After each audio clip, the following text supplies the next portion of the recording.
Պարոն նախագահ, հասցրել եք ծանոթանալ ԱՄՆ պետքարտուղարի այցի մանրամասներին։ Ինչ հրատապ բան կար այդ փաստաթղթերում, որ ընդամենը 40 րոպեով հասան Հայաստան ԱՄՆ պետքարտուղարը։ Որքան ինչ կարևորություն ունի այդ այցը եւ ընդհանրապես այդ փաստաթղթը։ Փաստաթղթերը որևէ հրատապ չկար։ Ինձ համար ակնհայտ է, որ այս այցը եղել է Հայաստանի կառավարության խնդրանքով եւ ավելի շատ կառուցչական բնույթ էր կրում։ Ստորագրված փաստաթղթերը շատ հանգիստ կարող էին ստորագրել այլ միջավայրում, ոչ թե օդանավակայանում եւ ավելի բովանդակային այսպես մեծ կշիռ հաղորդել այդ փաստաթղթերին։ Դուք երեք հարցազրույցում խոսեցիք այդ ուղու մասին, թրիփի մասին, բայց այդ ժամանակ դեռ փաստաթուղթը ստորագրված չէր։ Ընդհանրապես ԱՄՆ Իրան պատերազմի չդադարեցված, այս ամեն ինչի ֆոնին, ինչ վտանգ է ներկայացնում այդ փաստաթուղթը։ Սա ակնհայտ իմ կարծիքով լավ սիգնալներ չեն ուղղված Իրանի Իսլամական Հանրապետությանը, գոնե կարելի էր համբերել պատերազմի դադարից հետո այդ գործը շարունակել։ Լավ չի ընկալվելու Իրանում միանշանակ։ Պարոն նախագահ, ես պարզապես ուզում եմ հասկանալ, ԱՄՆ-ն, Եմեն, ինչ ազդակներ են ստացել։ Ըստ ձեր կամ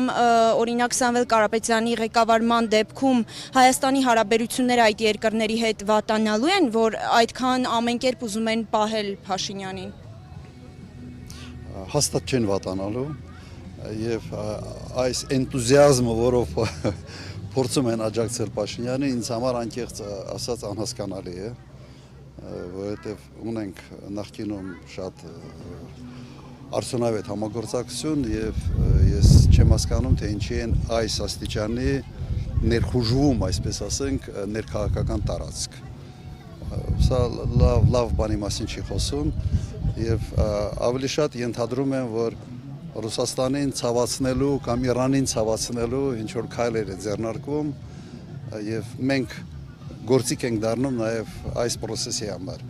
որը Հայաստանի Հանրապետության շահերից չի բխում ընդհանրապես։ Ես ոչինչ չունեմ Միացյալ Նահանգների դեմ, պետք է բարեկամ երկիր լինել, բայց այդ բարեկամությունը մեզ չպետք է թշնամացնի մեր այլ բարեկամների հետ, որոնք ներկա են տարածաշրջանում եւ շատ ավելի մեծ ազդեցության հնարավորություն ունեն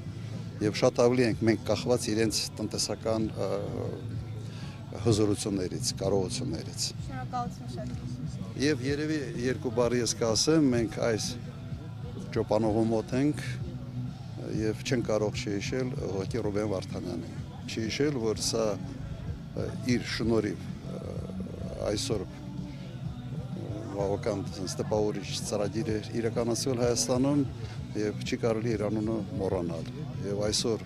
չի արվում ըստ էության ոչինչ մեր գերիներին եւ Արցախի ռազմաքաղաքական ղեկավարությանը հետ բերելու ուղղությամբ սա բացատրություն չունի ուղղակի։ Արադ Միրզոյանն ասում է հոգնեցրել եք այդ հարցով։ Երևի ինքը ցանկանար, որ ընդհանրապես մոռանանք, որ այդ մարդիկ գոյություն են ունեցել եւ այդ մարդիկ կան եւ այդ մարդիկ էական ներդրում ունեն Հայաստանում եւ Արցախում։ Անշնորհակալ մարդ է։ Շնորհակալություն։